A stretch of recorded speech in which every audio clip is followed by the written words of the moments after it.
السلام عليكم ورحمة الله وبركاته. دعوة الملك السوق كان كسر ولا جنال كيك بشير محمد بردر برنامجك ساكي سوق كليبسو يرسودون كسوق تورك وحسابنا انك السوق يربحنا سلو كوقته انك السوق ورك دنك السوق waxa kamida Manchester City macallinkooda Pep Guardiola ayaa sheegay inay u baahan yihiin inta ka dhiman hal ciyaareedkan inay u dheelaan sida mashiin si ay markoodii labaad oo xiriir u qaadaan Premier League dalka England. Macallin Pep ayaa ku adkeeyay ciyaartoydiisa in sida mashiinka ay u ciyaaraan inta uga harsan kulamada Premier League xilli kulamada kooxda ay ku soo wajahantahay. City ayaa ugu cadcad inay Premier League qaadi karaan inkastoo ay Liverpool dagaal adag kula jiraan. Liverpool iyo City ayaa horyaalkan ku dagaalamaya. Warar kale dhanka suuqa waxaa kamid Arsenal ayaa doonaysa in xidigooda dhaawacan u dhashay wadanka England ay weerarka ka ciyaaro Danny Welbeck ay heshiis cusub siiyaan. 28 jirkan ayaana kooxda tababarkooda dib ugu soo laabtay. Warar kale dhanka suuqa waxaa kamid Barcelona ayaa doonaysa oo la xiriirtay Juan Mata aabihiis sidoo kalena ah wakiilkiisa waxaana ay kala hadleen suurtagalnimada ku aadan xidigan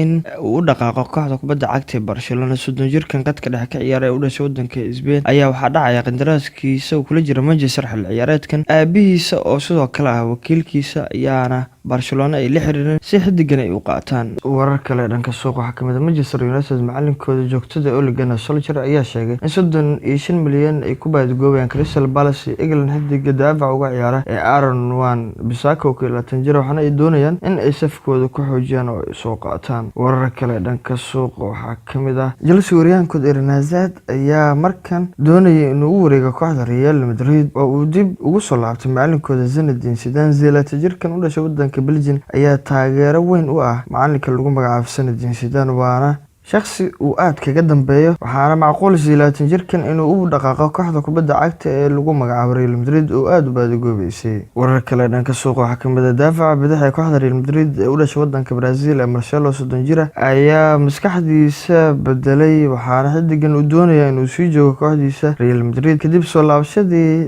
Zinedine Zidane kooxda kubadda cagta ee Real Madrid. xilli xidigani ee aad u jireen warar xoogan oo ku aadan inuu dhaqaaqi karo dhankii sarada dalka Talyaaniga uu kaga horeeyay kiis ugu fiican kubadda cagta CR7 gabi ahaan barnaamijka inta ay